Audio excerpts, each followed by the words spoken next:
Good morning. Both Adam and I are partners at Hempsons, and Hempsons is a law firm that specialises in health and social care, and we do an awful lot of inquests right across the firm. I'm based up in the northeast, and I think Adam's based down in the south. So this session is intended as a session to provide practical assistance for those of you who work in health and social care, particularly the social care providers, domiciliary care providers, and community care as well. So hopefully it'll be of some use to you, and we'll just go through what, in the first place, what we're going to cover this morning. So the session is intended as a broad overview, but in order to identify some of the particular points, we need to look at where inquests lie in the context of other processes and other legal arenas. It's intended for those who haven't attended an inquest before, so you may not learn anything new if you have attended an inquest before, but hopefully it'll be of some assistance to you. So we're going to look at inquests in context. We're going to look at particular issues that might arise for social care providers. Inquests are essentially the same context and same format for both social care providers and acute trusts, but there may be some particular issues that arise for those of you who work in social care or in a wider care arena. It's important to understand what the purpose of an inquest is and the procedure, what an inquest is and what it is not. And then Adam is going to take you through in a bit more detail what the preparation would be for an inquest and give you some practical assistance and practical advice as to how to prepare if you're called or you're summoned to an inquest, and also about what to expect at an inquest hearing. Again, the practical points about how this takes place and what to expect. And we're also going to touch on the prevention of future death reports that may arise as a result of an inquest hearing. Adam's also going to, if we've got time at the end, talk about some examples, and then hopefully we'll have some time for some discussion or questions to consider some of your queries, if there are some. So that's broadly what we're going to cover. We're going to hopefully not talk too much and in too much depth, but obviously please let us know if there's issues that you'd like us to cover in more depth. A lot of the information that we're going to cover today could actually be a training session in its own right. So if there are more detailed issues or you want further information on, obviously please don't hesitate to contact us after the session as well. So some headlines. Issues for care providers, community service, domiciliary cares. You may have seen various headlines in the press as to involvement of social care in the press. There have been a few headlines in relation to those issues, and you can see from there some of the issues that arise for social care providers, and we'll look at some of these a little bit later. So the first issue we're going to look at is what an inquest is and the context in which an inquest may arise. It is important to consider the inquest in its wider context before you consider it individually. It is an investigation into the death of an individual, so clearly at the centre of it is this death. And an incident involving a death, it has a number of factors involved, including the human factor and the impact this has on patients and family and staff, and all those aspects may require support. So alongside the human factor, that will sit within a number of different processes, all of which are different elements. Again, they have practical and different legal requirements and demands. And there's also various impacts on your organisation in different ways. And this may be financial, it might be an impact on the resources that you have and the time you have available to you. It may have an impact in terms of the regulator and government's issues, this involvement of the potential involvement of the CQC, the need to undertake investigations internally in regards to the incident itself, any HR issues or disciplinary or investigations that may need to be undertaken. There may be necessary liaison required with press, and as I say before, there will likely be involvement of CQC. It may also require looking at implementation of new strategies, new actions, and lessons that can be learned from any incident that has occurred. So although the inquest is a part of this, there are much wider issues to consider as well. again, we're looking at the particular organisations or legal arenas that you might find yourself in if there is a death within your service, and that can involve the CQC, the HSE, any other professional bodies, nursing, or any other professional bodies that you may have involvement with in terms of professional individuals. There may be an impact from the civil courts, there may be claims of negligence or Human Rights Act, and there may also be the involvement from the police and criminal courts. The worst case scenario, you have all of those, but hopefully that you can understand that it's a much broader picture. And in order to address those things, if a death arises within your service, you need a coordinated approach to management of this incident and manage the different aspects of the information management, of disclosure, of employee issues, of providing support to your staff and your colleagues in order to progress these. And the timing of these things will obviously require some consideration. All these aspects require consideration, and we can help with if necessary, but it's just the point of this is just to raise the fact that an inquest will sit within a number of other legal processes. So social care providers and inquests, the first issues for a social care provider, if you're faced with a death within your services, an important issue is a notification of the CQC. I'll come back to that in a moment, but the other issues are around seeking support for your staff, for supporting colleagues, and how and what issues you might need support with that. As part of that, I would suggest that obviously within social care arena and within care homes or within your particular organisations, an initial port of call is obviously to your insurer to consider whether your insurance provider will provide legal cover for support and attendance at the inquest. Your insurer may have a nominated firm that they wish you to liaise with in order to get that legal support, but it may be that you can nominate or go to a different firm, or may not wish to go through the insurer at all. But it's always useful to contact your insurance in the first instance, just to understand what legal support there is available to you. Understanding the inquest process is the key, and we're going to talk about that in a moment. And then Adam is going to talk about the details of how in reality you prepare for the inquest process. So first, looking at issues that are potentially reoccurring for social care providers, and these issues have been identified both as a result of our experience with representing social care providers or care homes within inquests, but also from a review of the Prevention of Future Death report that are published yearly, which identify particular areas. And they are reoccurring themes, and you're probably all familiar with these. And they are issues that can be considered within the context of an inquest and can be investigated within the context of an inquest, some of which may have caused or contributed to death, but others of which may be an issue that have been identified as part of that investigation. So documentation has often been top of the list, the need to record and record the professional health visits, the handover of documentation, care plans. There have often been inquests where the lack of documentation, the lack of clarity around documentation has been a key issue for a coroner, and there's been potential criticism of this.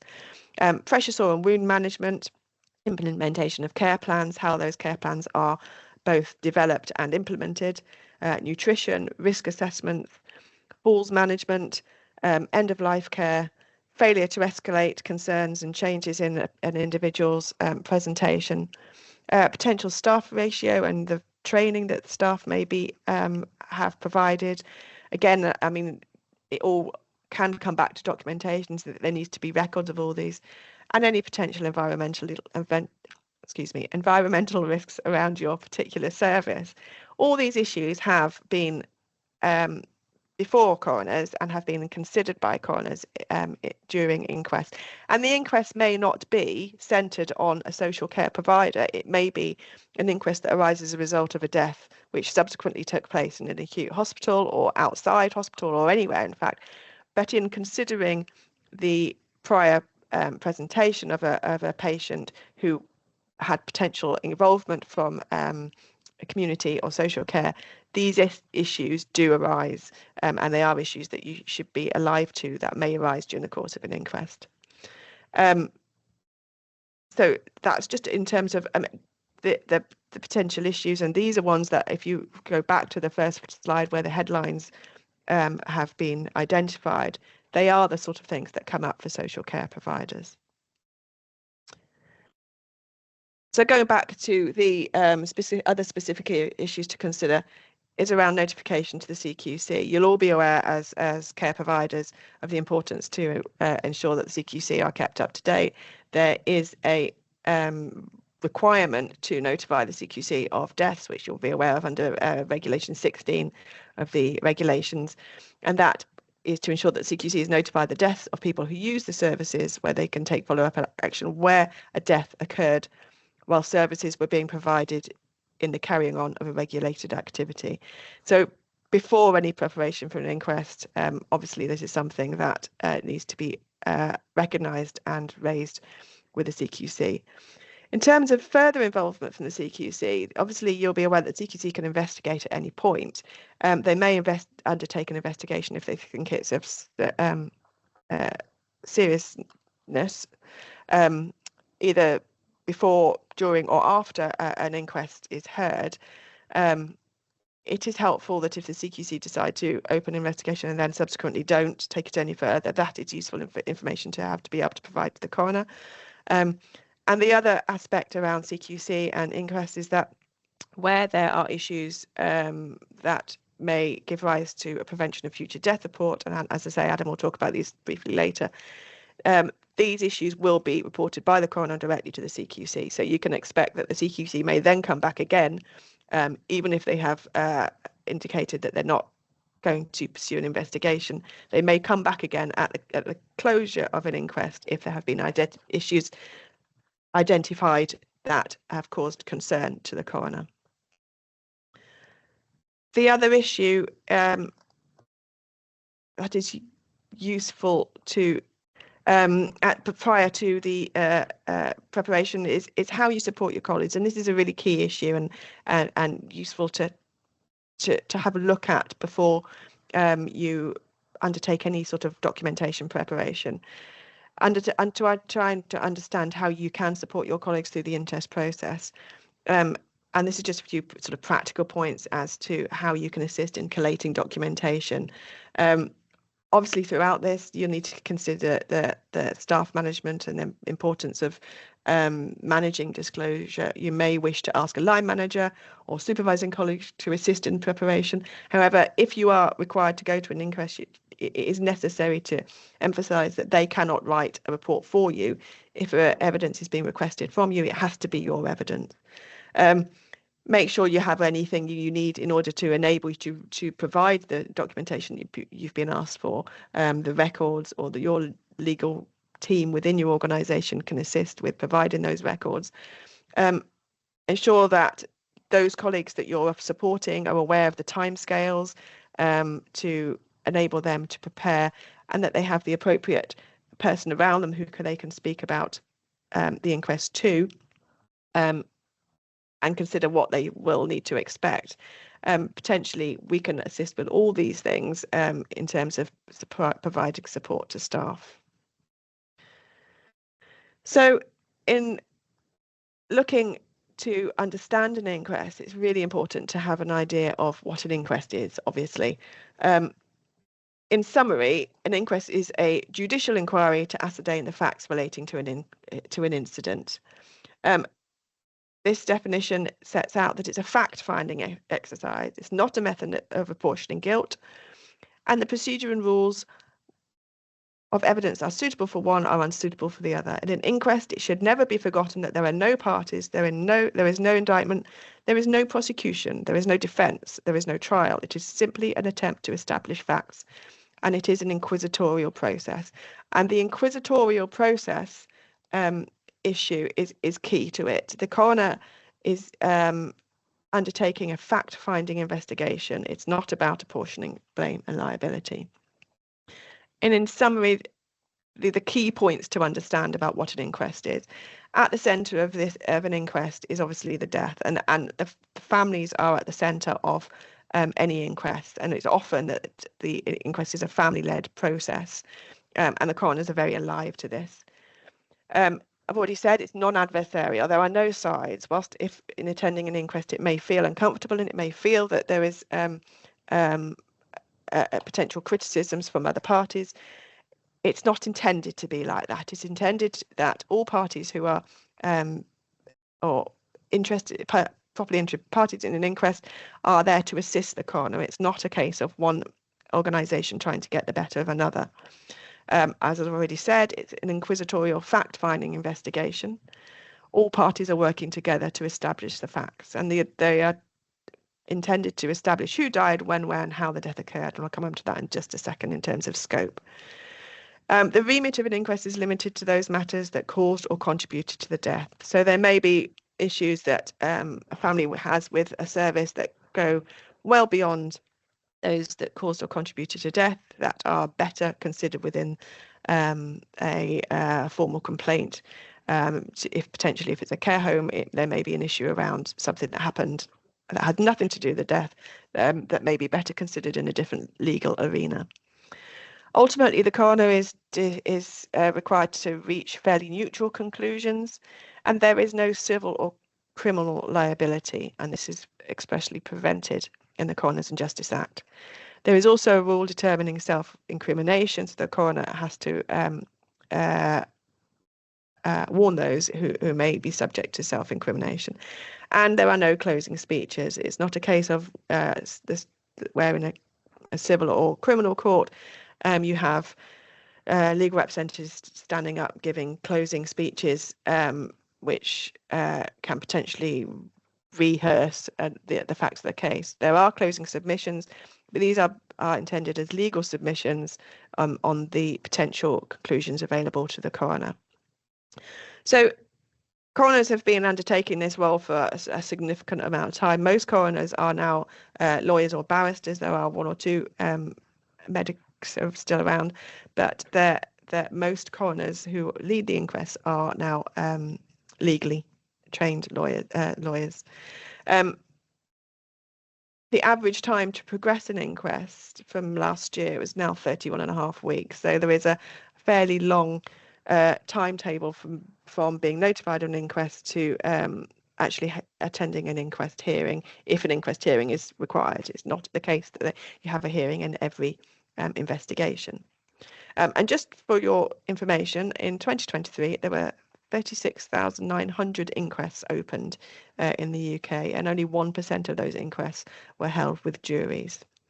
So that's a brief summary of what an inquest is.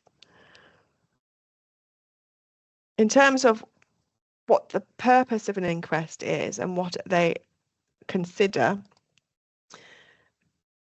there is a duty to report a death to the coroner. You're probably all aware of this, and if you're in an acute, have contact with acute hospitals, it's something that they do on a regular basis. The notification regulations from 2019 formalised the requirements for those deaths that must be reported to the coroner.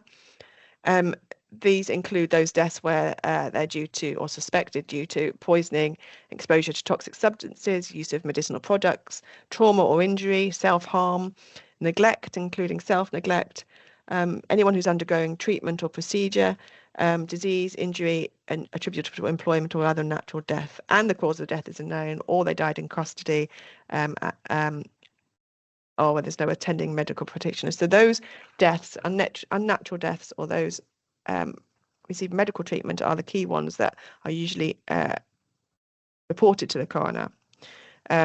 As I say, the notification of death regulation sets out those deaths that have to be reported. In terms of the coroner's duty to investigate, so this is set out in the Coroners and Justice Act. So a coroner must investigate where the body of a deceased person is within their area, and as soon as practical, conduct investigations of the person's death if that person died a violent or unnatural death, the cause of death is unknown, or the deceased died while in custody or while in state detention. Where it is unnatural, unnatural is identified as if it had not resulted entirely from a naturally occurring disease process running its natural course where nothing else is implicated. So you can expect that any of those deaths will be reported and an investigation opened by a coroner into those deaths. It may be that a death is reported and an inquest is not actually open. There is no formal inquest hearing that takes place, or an inquest is opened and subsequently determined by the coroner to not require further investigation. However, there are some areas where it is likely inquests will be held, and they will always be held where there is a death in custody, and that includes prison and mental health deaths. They will be likely an inquest hearing where concerns have been raised by family, by treating clinicians or pathologists in either the potential cause of death or the circumstances surrounding or arising that led to that death. And the circumstances that give rise to those concerns, if there is concern around those, will be investigated during the course of an inquest. In the community, as we've already touched on, it may be that the circumstances that give rise to those concerns include things like documentation, like falls management, like end-of-life management. So all those issues I mentioned before are potentially issues that may be considered concerning enough to be further investigated by the coroner. So what is the purpose of an inquest? What does the coroner need to do? The coroner needs to answer 4 statutory questions and complete the record of inquest. The coroner needs to identify who the person was, when did they die, where did they die, and how did they die. The first 3 questions are usually fairly straightforward, and these are a matter of the record of inquest, and it is the how which requires further consideration. And what is meant by how will depend on whether this inquest is an Article 2 or non-Article 2 inquest, which I'll mention in just a moment.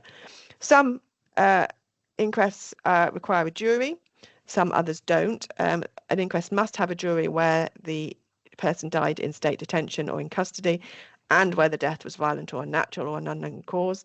If it wasn't those things, then it may again not require a full, not require a jury to attend. Others that require a jury are where there has been potential act or omission of police, or where the death was caused by accident, poisoning, or disease, which could be reported as a notifiable disease. And just for your information, notifiable disease does not include COVID. So they're the 4 questions that the coroner has to answer in undertaking their investigation. And I mentioned an Article 2 inquest. An Article 2 inquest will affect the scope of the inquest. And Article 2, again, I'm not going to go into very much detail. In deaths where Article 2 of the European Convention of Human Rights is engaged, the question of how is treated more broadly and to be read as includes the purpose of ascertaining what circumstances. So the Article 2 provides a right to life and a right to have your life protected. And Article 2 in medical cases, that's in cases where someone dies in hospital, there's a fairly high threshold, and it's likely to only be engaged where there are systemical failings that are more than mere medical negligence. I don't want to go into the detail of that, but in terms of practical differences between an Article 2 and a non-Article 2 inquest, it may affect the scope or breadth of an inquest. It may allow systemic failings or omissions to be examined in an Article 2 inquest, and the scope will often extend beyond those factors which directly caused or contributed to death. However, in most inquests, they are often fairly wide and thorough in any event, so it may not be a clear difference. It does affect the potential conclusions open to a coroner, and it does enable a coroner to find a potentially more critical conclusion in an Article 2 inquest. But again, these are issues that, if you are called to an inquest, can be discussed with you prior to that inquest taking place. So I'm going to hand over to Adam now, before I talk too much longer, who's going to talk about the preparation required for an inquest. Thanks, Adam.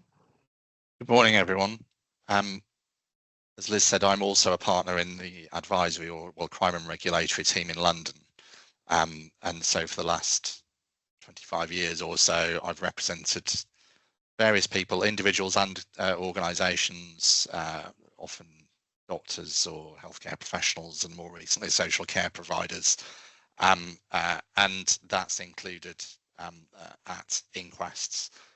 The last 5 years or so, I also sit occasionally as an assistant coroner.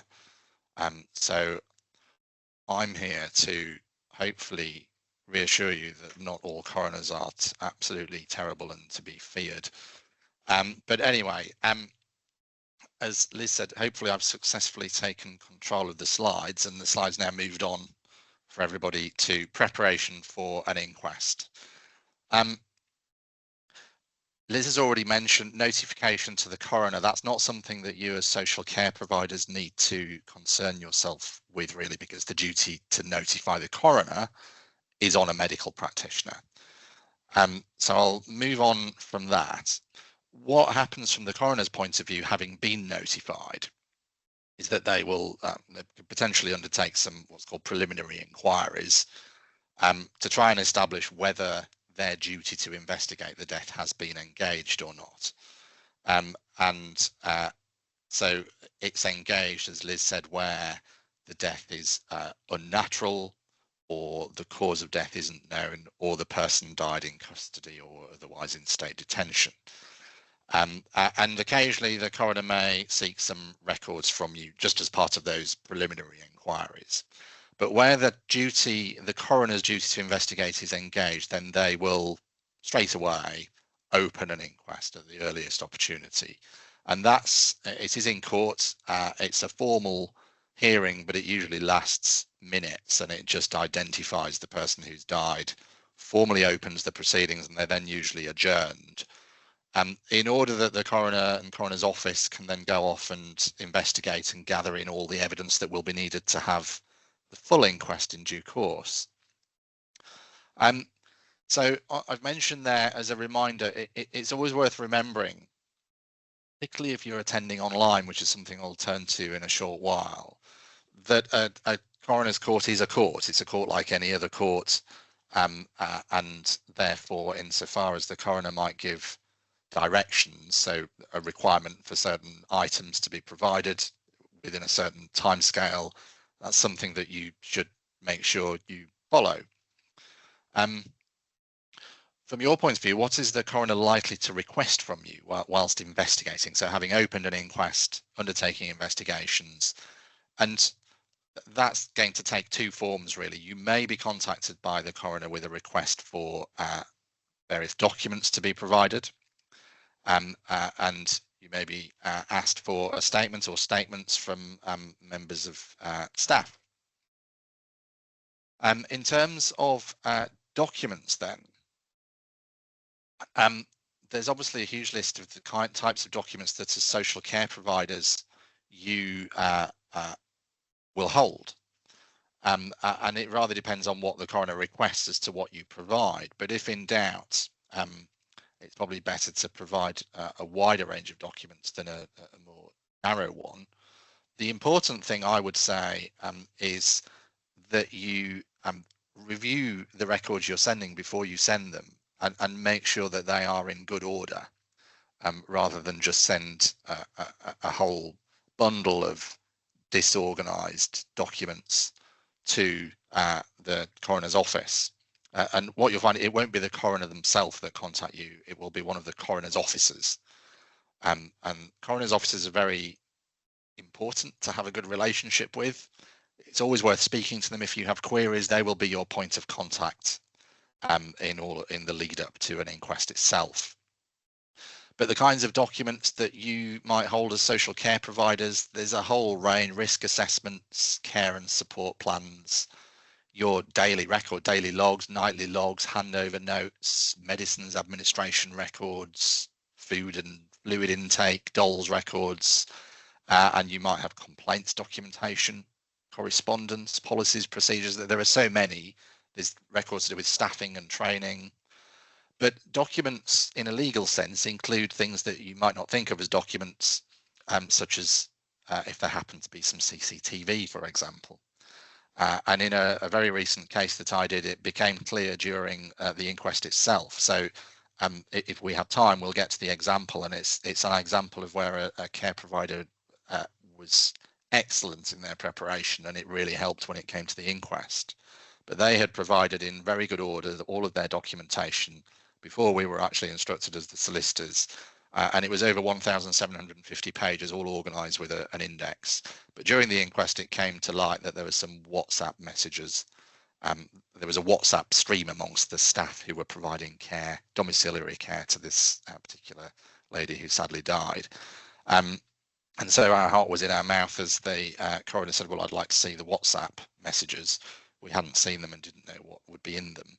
Unfortunately, they were all highly professional and very helpful in the end. But even things such as that, such as a WhatsApp group, may ultimately be something that you have to provide to the coroner's office. And the coroner has powers to require disclosure of records set out in Schedule 5 of the Coroners and Justice Act. And so if you receive what's called a Schedule 5 notice, which may demand that you provide certain documents, or it may require that you provide a statement, or both, then it's very important that those are complied with in the relevant timescale, not least because Schedule 5 is backed up by Schedule 6, which gives the coroner powers to impose a fine for failure to comply with the Schedule 5 notice. And it may also actually amount to a contempt of court. So they're very important for obvious reasons. As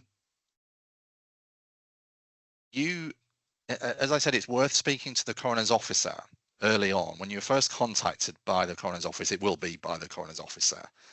Ring them up, get in touch with them and find out what you can from them as to whether there are any particular issues or concerns, if you're in doubt about what documents have been asked for. And you may be able to find out who else is involved in the inquest or who's represented, questions like that, which might just be useful background information. But one thing in particular that you will want to know is the difference really as to whether you are a witness. And I say only a witness sometimes, but it's not only, but whether you're an interested person or only a witness. So an interested person is someone who has particular status in an inquest, and there's a whole list of people or organisations that should be made an interested person, set out in one of the sections of the Coroners and Justice Act. The family of the deceased is always an interested person. And whether then there are any other interested persons depends on circumstances of the case. But for example, if a person or organisation's act or omission may have caused or contributed to the death, then the coroner should make that person an interested person. And there's a whole list of potential IPs, as we call them. And also the coroner has a discretion to make anybody an interested person. What does it mean if you are an interested person as opposed to a witness? So if you're a witness, you ultimately provide your factual evidence and that's it. If you are an interested person, then you have the right to participate in the process. So you can receive all of the documents that the coroner will be relying on, all of the evidence in advance. You can be represented legally at the inquest, and whether you're represented or not, you can ask questions of witnesses and ultimately make submissions to the coroner. So it's important to find out early on whether you're considered to be an IP or a witness. Sometimes, but not in every case, there'll be what's called a pre-inquest review hearing in advance of the actual inquest. And if you're an interested person, then you can attend and participate in that. And really that's kind of case management hearing, where they're sometimes helpful for the coroner with the interested persons to determine various things. What will be the scope of the inquest? Who are the witnesses going to be? What evidence is still needed? Whether it will have a jury or not? When it's going to be? How long it's going to last? Various things like that. But if you hear of a PIR or a PIRH, that's what it's referring to. And if you are an interested person, it's certainly worth participating and attending that, because again, you will get useful information. There should always be an agenda for a PIR hearing, and afterwards there should be some effectively minutes that will be sent out to all interested persons, confirming what was agreed and what directions the coroner may give. So often the coroner will give directions to PIR and say that certain evidence is needed by a certain date, and obviously that's something that's important to comply with if that happens. So disclosure to interested persons. As an interested person, as I said, you're entitled to disclosure. So ask the coroner's officer to provide you with all of the evidence, which will include a post-mortem report, witness statements, whichever witness statements there are, and the documentary evidence that the coroner will be relying on. And after the proceedings, you'd be entitled to have a recording of the proceedings as well. All inquest proceedings are audio recorded by the court. What the evidence that you're entitled to by way of disclosure is not just anything and everything that the coroner has gathered. It's the evidence that the coroner will ultimately rely on. So it needs to be relevant to the person's death. And what that really means is relevant to those 4 questions that Liz identified earlier: who died, where, when, and how. But as I say, ask for disclosure. What you receive, you should treat as absolutely confidential to the inquest proceedings and not share it any more widely, at least not without asking and obtaining the coroner's consent. And I've mentioned there briefly what's called, sometimes you may hear, it's a little bit legalistic, I'll skim over it, but a Worcestershire basis. There was a case that involved, I think it was Worcestershire County Council, but where there was concern about whether a certain document should be provided to the coroner, whether it was relevant or not. And what the Worcestershire case said was that the coroner can expect to have wider disclosure than perhaps the members of the public. And so the document could be provided to the coroner on what's called the Worcestershire basis, for the coroner then to have a look at it, decide whether it's relevant or not. And so it may be, sometimes this might apply to some kind of internal investigation report, for example. It may be that by providing it to the coroner on that basis, it may ultimately not be deemed relevant and may not be disclosed on to the other interested persons, but it may be. But that is what was referred to by the Worcestershire basis. So we've covered some preparation, and then you get to the inquest. Till fairly recently, inquests quite often used to be held anywhere that space could be found, not least in pubs. So it seems rather sad to me that we're now very formal, and it is very much like a courtroom when you go to the coroner's court. It is a public hearing, except in very rare circumstances. So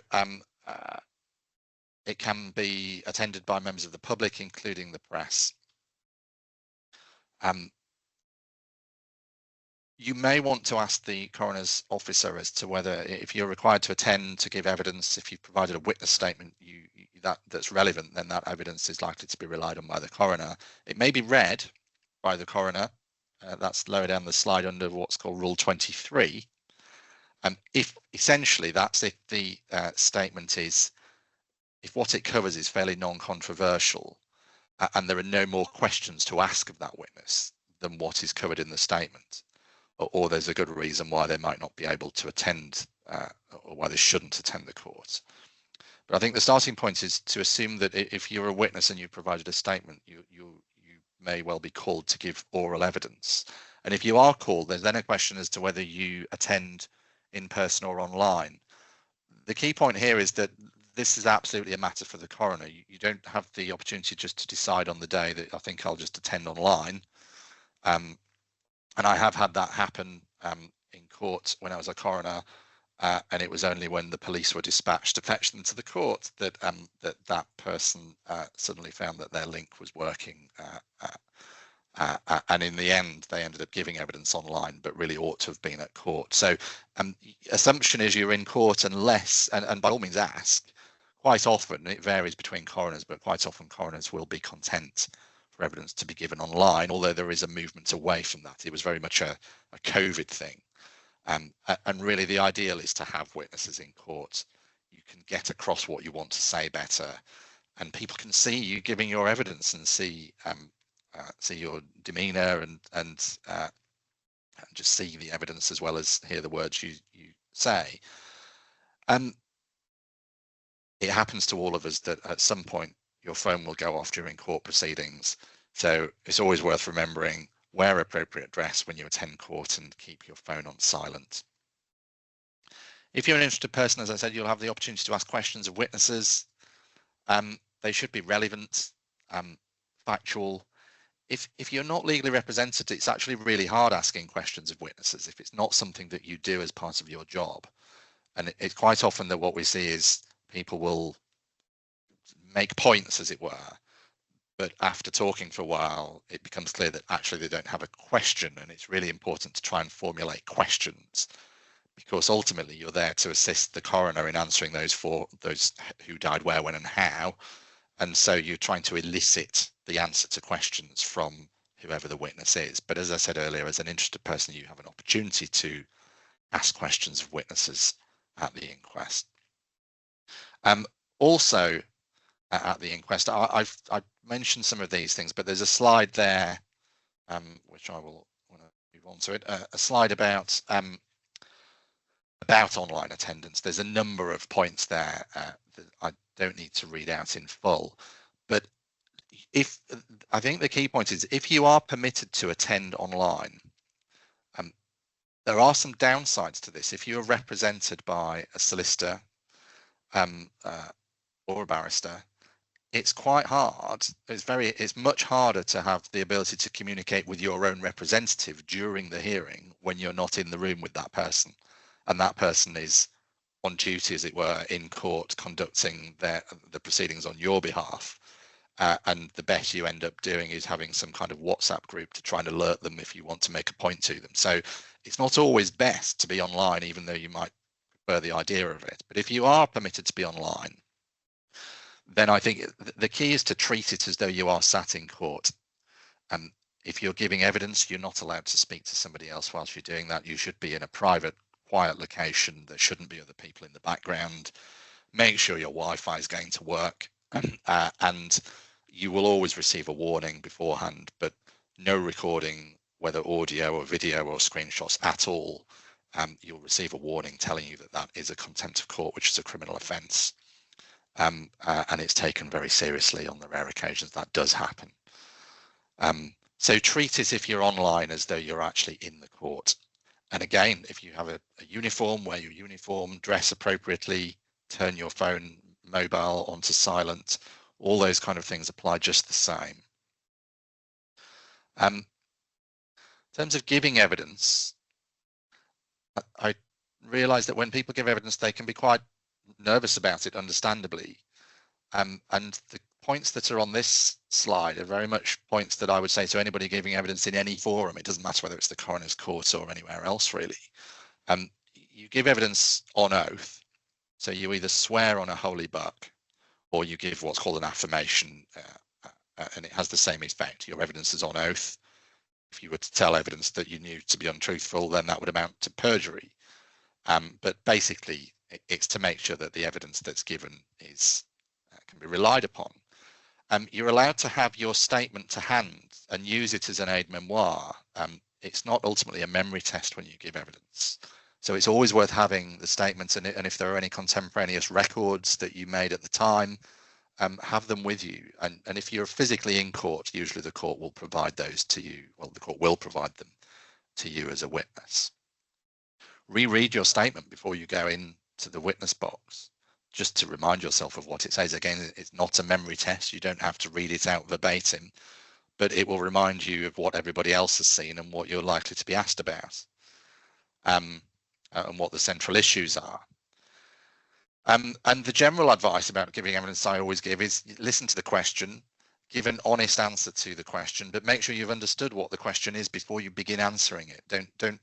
It's very easy to feel the need to jump in and guess where somebody is going with a question, whereas it's always best to just take the question at face value and give an answer to that question. And if someone's asked a question that can be answered yes or no, then an answer of yes or no is absolutely fine, and that might be followed up by another question, but it is fine to do that. So if you don't understand a question, ask for it to be repeated or clarified, and give a factual, honest answer. Coroner's courts are all about facts, not a forum for speculating about what somebody else did or what might have happened. You're there to explain what your involvement was, what you did, and why you did it ultimately. And if you're asked a question that really is outside of your expertise, then you're perfectly entitled to say so. After the evidence has been completed during the inquest, then the interested persons have an opportunity to make submissions to the coroner. The coroner doesn't always ask for submissions or doesn't need them, but where they do take place, there's I always think it's a strange rule. You're not allowed to address the coroner about the facts, so the evidence. The right to make submissions is only about the law, which makes it a little bit artificial. And again, there tends to be variation between coroners as to how much you're allowed to talk about the evidence we have heard and how that affects what conclusion the coroner might be allowed to come to. Ultimately, if most inquests don't have a jury, but some do. I think Liz said 1% last year had juries. If there's a jury, then there's a process whereby the coroner will sum up the evidence to them, give them some direction, some legal directions, telling them what conclusions they are allowed to reach. But if there's no jury, then the coroner essentially does that to him or herself, not reading it out, but that stage is not needed. And so the coroner will ultimately come back with some findings of fact and a conclusion. The findings are usually a little bit more fulsome, and it's where the coroner will draw on relevant evidence. And the conclusions are some of the things that, if you've never been to an inquest, you may have heard on the news whenever inquests are reported. And they really come in two forms. So the ones you'll have heard of are what are called short form conclusions. Such as unlawful killing, natural causes, accidental death, and so on. You'll have heard of probably quite a few of them. An open conclusion. They used to be referred to as verdicts, they're now conclusions. And it's now the case that every conclusion has to be reached on, in terms of the standard of proof, it's on the balance of probabilities. So the coroner has to reach a conclusion based on what was more likely than not to have happened. Neglect is something that occasionally will rear its head and you might be concerned about. Neglect is not of itself a conclusion. It can only be attached to another conclusion as what's called a rider. And neglect occurs where there's a gross failure to have provided something rather basic to somebody who's in a dependent position and that has then gone on to cause or contribute to that person's death. But neglect isn't a conclusion of itself. At the end of the inquest, then the coroner will complete a record of inquest, which has certain details for the purposes of registering the death. But it also has, and you may hear reference to boxes 3 and 4. Box 3 is a very brief, factual, quite mechanical, really. Quite often one sentence summary of how, where, and when the person came by their death. And box 4 is the final conclusion. So if it's a short form conclusion, it's one of those conclusions that I was just giving examples of. But the alternative, and there has been an increase in these over recent years, I think, is a narrative conclusion, which is it should be a brief, neutral, factual few sentences setting out how the person came by their death. In Article 2 inquests, you tend to get more narrative conclusions, but they can arise in non-Article 2 inquests as well. But they should be brief, as I said, and neutral. And as coroners, are encouraged to try and use short form conclusions where possible. And finally, and I'm conscious of time because we did want to allow a bit of time for questions, but finally, for me, the last thing on that slide is the reference to PFD reports, or sometimes called Reg 28, Regulation 28 reports. So I've actually set out the precise wording on this slide of when this arises, because I know lots of health and social care providers understandably get quite exercised about the risk of a PFD report being issued by the coroner after the inquest. And so PFD, prevention of future deaths. And so with the advent of the Coroners and Justice Act in 2009, when that came into force in 2013, the PFD system came about.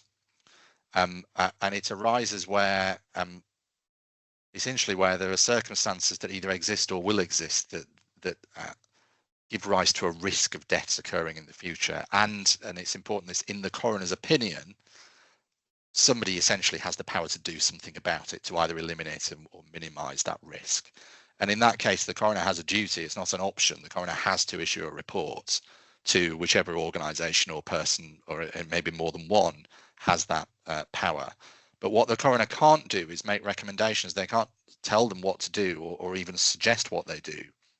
All they can do is raise the issues that have come to light as part of the investigation, say that that would appear to give rise to a risk that further deaths might happen, and then hand it over to whichever organisation receives the PFD report.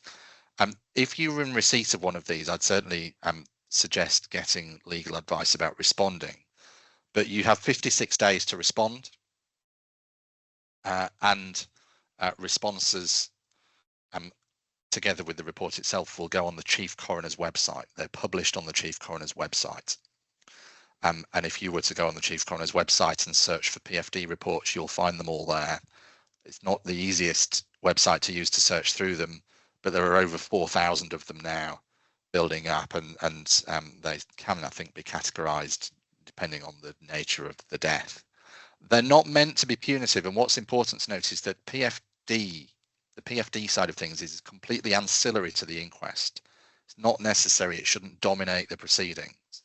And it's down to the coroner as to the extent to which they want any PFD evidence. But from your point of view, practically, it's really about preempting issues. If you've done an internal investigation, or you know that something may have, for want of a better expression, gone wrong during, or something could have been done better during your care for a particular individual who's gone on to die, then it really is worth taking preemptive action. You will probably have obligations to undertake your own investigation. You may come up with an action plan. If you do, obviously make sure that you see it through in the timescale that it sets out.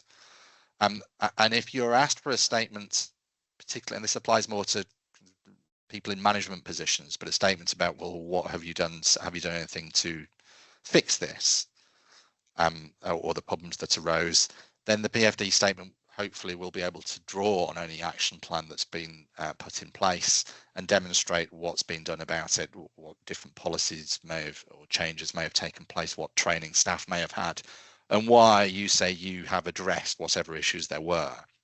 Because by addressing them in advance preemptively, it's less likely as an organisation, albeit not impossible, but less likely that you will then be issued with a PFD report. That's all I'm going to say. That ends my chunk of the talk. And as I said, we're running very short on time. So at this point, I was going to hand back to Liz, but I'm not sure whether we may want to just use the last 5 minutes to see whether there are any questions. I think that might be helpful. I think all I was going to say was what happens after the inquest, but there's a slide there which is fairly self-explanatory about just making sure that the support is in place and debrief post-inquest. There are a couple of questions. I don't know if you want to consider those. Yes, there are a couple of questions in the chat. Thank you very much, both of you. Somebody is asking, why is there a jury when there's no criminal liability? Okay. It has a very different purpose. So juries are not about crime. Inquests are definitely not about crime, although they were once. They were once used as the mechanism to institute criminal proceedings for manslaughter, for example, or when suicide was considered a criminal offence. But it has a different purpose. So juries will be needed where someone dies in state detention unless it was a natural cause of death, or dies as a result of an act or omission of a police officer in the exercise of their duty, or a notifiable accident or disease or poisoning, something of that nature. And if that happens, then the jury's role is to determine, to reach, the jury then takes over what would otherwise be the coroner's role of reaching a conclusion about those 4 questions of who died, where, when, and how.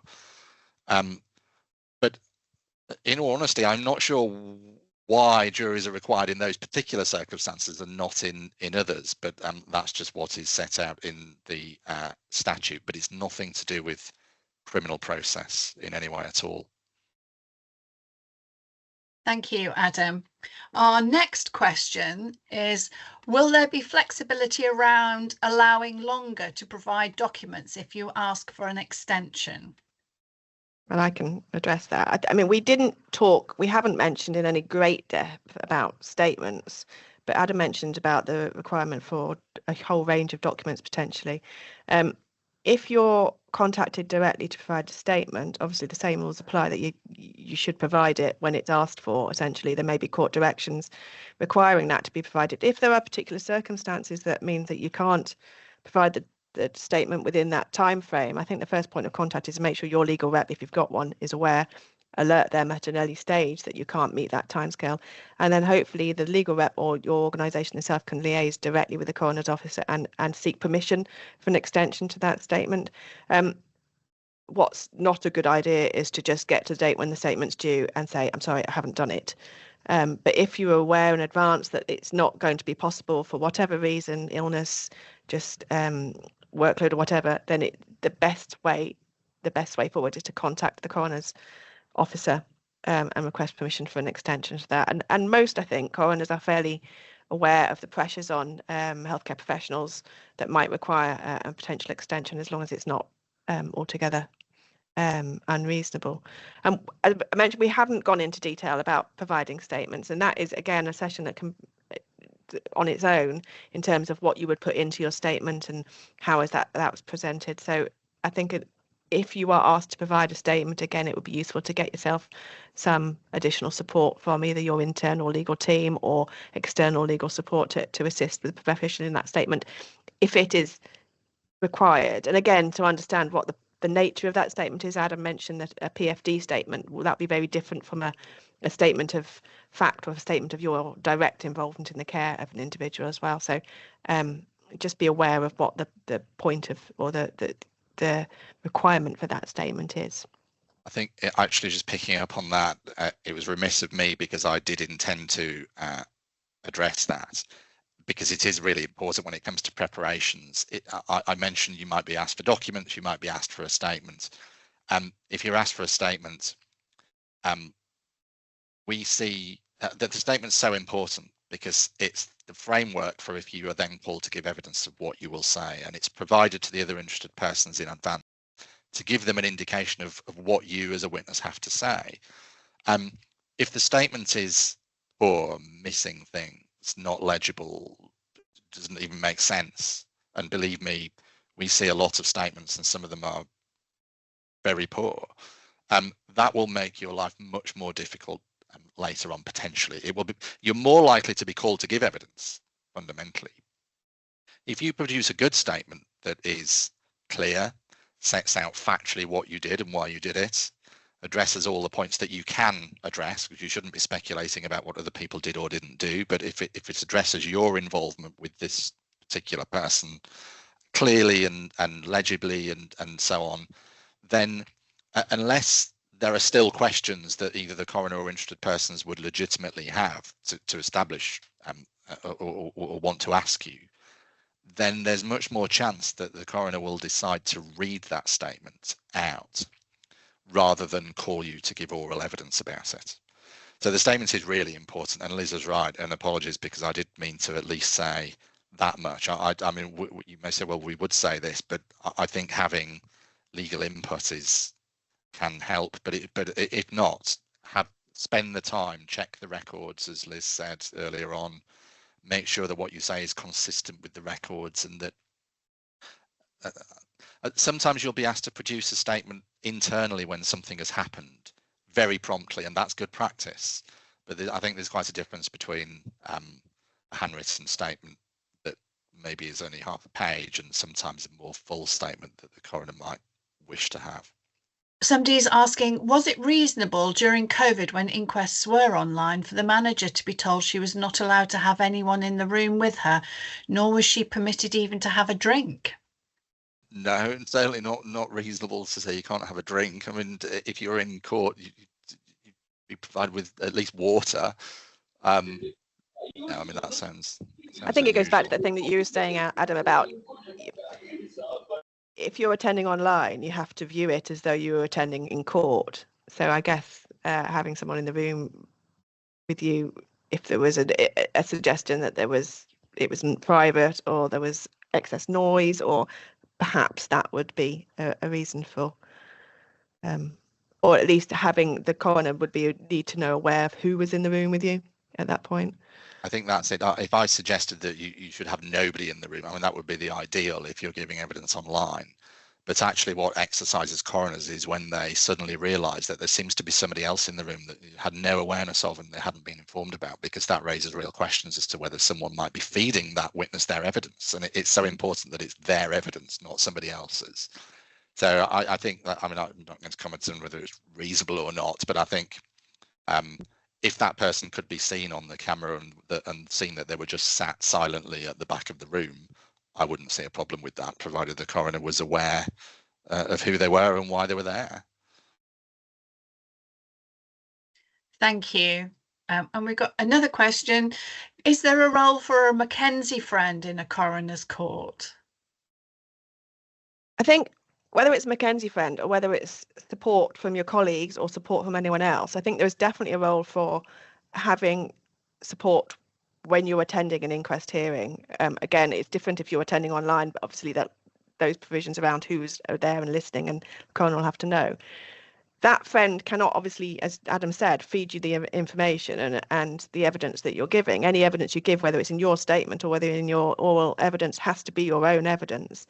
But certainly when we've attended court with organisations, with hospitals, with whoever, some of the witnesses have had colleagues supporting them with them as well, who are not there to give evidence, who are not there to provide anything other than just sort of practical support for those people who are giving evidence. Because I think everyone appreciates that giving evidence in a courtroom, it often takes you out of your comfort zone. It's an environment that you're not familiar with and can be worrying. So having someone there to provide that level of support for you is helpful, I think, if you need it. And it goes back to the whole sort of thing at the beginning about making sure that your colleagues have the right support in place if they're required to provide a statement, if they're required to attend court, and if they need to understand the process and the fact that it is a formal legal process. Thank you all very much this morning for joining us for this really interesting webinar on inquests, our practical approach. I hope that's helped everybody, and to say thank you very much to Elizabeth and to Adam for leading us this morning. And we look forward to seeing you at a webinar in the future. Thank you very much. Goodbye, everybody.